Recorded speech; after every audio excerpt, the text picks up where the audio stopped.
En fait, c'est un coup d'œil. Vous pourrez demander à M. Morin là, tout à l'heure, mais c'est un coup d'œil justement au passé maritime de Sainte-Anne-de-Beaupré avec les pèlerins, tout en ayant aussi en tête les clochers.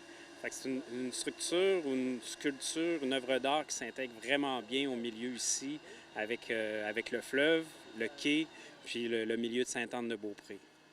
On a vu toute l'installation, toutes les précautions que ça a pris. Est-ce que c'est toi? Comment ça fonctionnait? Toi, les gens de Armanguay, comment ça fonctionnait pour coordonner tout ça?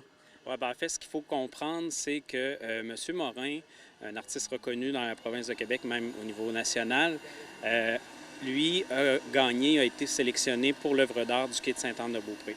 Il a été sélectionné, ça fait partie d'un processus qui est fait avec le ministère de la Culture.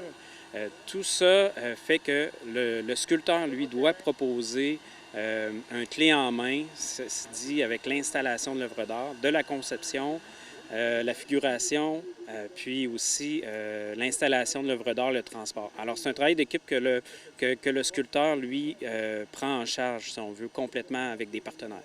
Donc, comme vous dites, c'est Armanguay avec l'artiste qui s'occupe de tout le détail. Vous, c'était vraiment plus pour permettre que tout se passe aujourd'hui. Effectivement, c'est ça. Nous, on est là, si on veut, dans le macro, mais c'est vraiment l'équipe là, du sculpteur et de l'artiste là, qui avait en charge avec les fournisseurs et tout pour l'installation.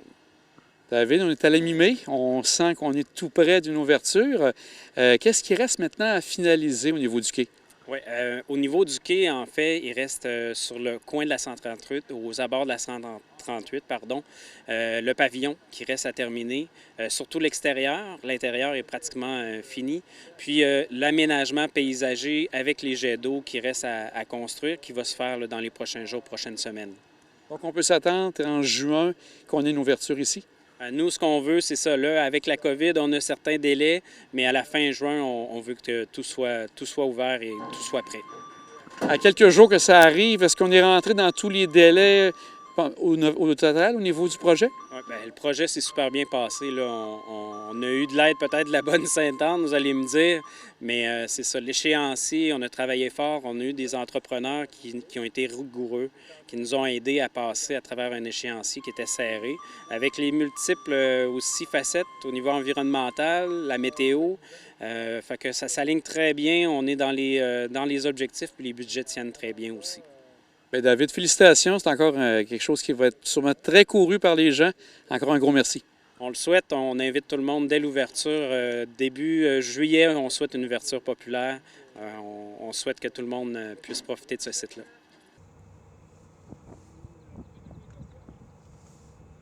Monsieur Jean-Pierre Morin, vous êtes l'auteur de cette magnifique œuvre qu'on retrouve ici derrière. Ça représente quoi? Quand on me pose cette question-là, je réponds toujours la même chose, un peu en boutade. Je dis toujours, ça ne représente rien. C'est quelque chose. Qu'est-ce que c'est? Ben, c'est à chacun. En fait, les spectateurs peuvent voir ce qu'ils veulent, bien voir, mais ça s'inscrit à l'intérieur d'une gamme d'émotions, d'impressions. Et je mise beaucoup sur le pouvoir évocateur de mes œuvres. Donc, ça s'inscrit dans un éventail de possibilités. Dans ce cas-ci,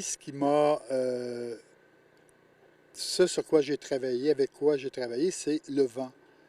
Je voulais faire une sculpture qui démontrait l'action du vent sur des formes. Donc, c'est pour ça qu'on voit une espèce de déploiement dans l'espace, des différents caissons qui sont empilés les uns sur les autres. Et ce mouvement-là crée un peu comme l'amorce d'un mouvement en spirale, ce qui vient accentuer l'idée du vent, de l'action du vent sur cet objet-là. Et l'œuvre s'appelle comment? Le titre est Souffle le vent. Et donc, j'ai voulu donner, par le titre, des indications sur ce sur quoi ça porte. Est-ce que le lieu ici, Sainte-Anne-de-Beaupré, le fleuve, vous a inspiré avec tout ce que vous parlez au niveau du vent? Oui, beaucoup. C'est Euh, je suis venu me promener pendant que je travaillais sur le projet. Je n'ai pas pu m'approcher jusque sur le quai, tout était fermé, mais c'est vraiment l'idée d'être sur le bord du fleuve, les berges, et je présumais que les gens de Sainte-Anne-de-Beaupré et des environs, et aussi d'un petit peu partout, viendraient se promener sur le quai. Et donc, c'est beaucoup ce avec quoi j'ai travaillé. Et des œuvres du genre, vous en avez fait beaucoup, je crois, à travers le Québec. Oui, une trentaine. Puis plusieurs, entre autres à Toronto. J'en ai 6 ou 7 à Toronto, des gros projets. Est-ce que vous pouvez nous nommer ce qui est le plus, ce qu'on connaît le plus parmi ces œuvres-là? Bien, ici à Québec, il y a la sculpture qui est devant l'ancienne entrée principale du Musée des Beaux-Arts de Québec et du Québec, pardon. Entre autres à Montréal, il y a devant la Grande Bibliothèque. Sur la promenade Samuel de Champlain, une sculpture qui était d'abord installée entre l'hôtel Hilton et le Centre des congrès de Québec. En fait, j'en ai un petit peu partout. Je dois avoir une dizaine de sculptures à Québec.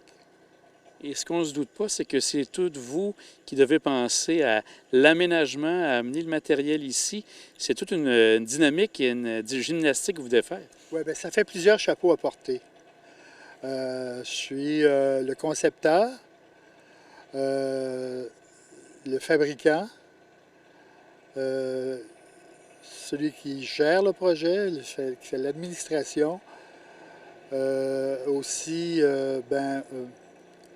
le chef d'entreprise, si vous voulez. Je dois diriger les gens qui travaillent avec moi. Vous remarquerez que je ne dis pas qu'ils travaillent pour moi, je dis toujours qu'ils travaillent avec moi. Ce sont des assistants, pas des employés. Et ça crée une dynamique de travail qui est vraiment intéressante et stimulante pour tout le monde. Le matériel que vous avez utilisé est assez particulier. C'est un mélange de quoi vous avez utilisé? En fait, c'est de l'aluminium de type 50-52H32. C'est un alliage d'aluminium qui contient du magnésium. Et c'est un alliage d'aluminium qui est utilisé beaucoup pour la fabrication de coques de bateaux. Donc, il résiste très bien à la corrosion. Si on regarde la sculpture dans son état actuel, dans 10 ans, ça n'aura pas beaucoup changé. Il va se faire une légère patine. Là, tout ce qui sort de mon atelier en aluminium, j'applique une couche de cire très résistante. Et bon, c'est certain que cette cire-là, au bout de 2 ans, disons, va avoir disparu.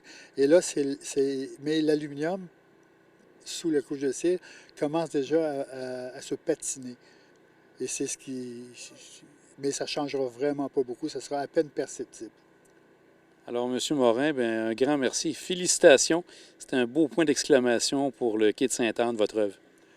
Merci beaucoup. Je suis très heureux d'avoir pu réaliser cette sculpture-là pour un site aussi impressionnant. Et c'est tellement beau, là. Je pense que les gens vont beaucoup apprécier de venir ici. Un grand merci. Merci beaucoup.